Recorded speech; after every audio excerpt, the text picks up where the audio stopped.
I'm involved in closing the achievement gap because it's a mission for me. Students of Promise is an organization that was created to dispel all of these myths. An inner city kid can't do it, can't make it, shouldn't be done, and to give our kids a reflection of what success looks like in their eyes. We get to learn about African American history. We get to learn about some stuff that's not in the history books.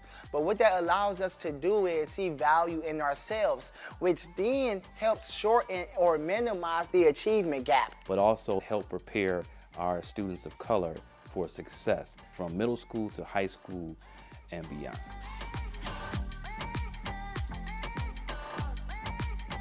I was always drawn to understanding statistically students of color have different outcomes. Over time, if communities do not have the same resources, the same opportunities, the same investment into education, there is going to be a divide, and I think that's where we are today.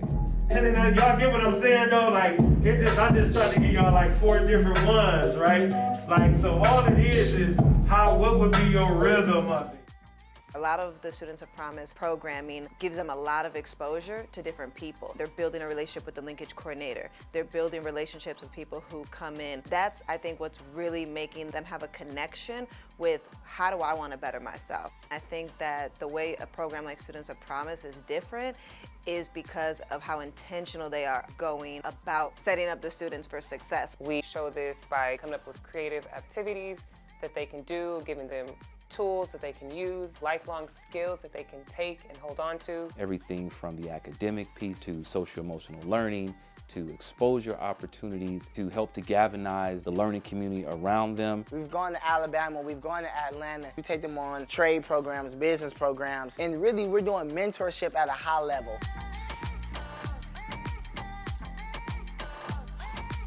One thing that frustrates me the most is I feel like y'all don't always feel affirmed. Like, man, you have permission to be great.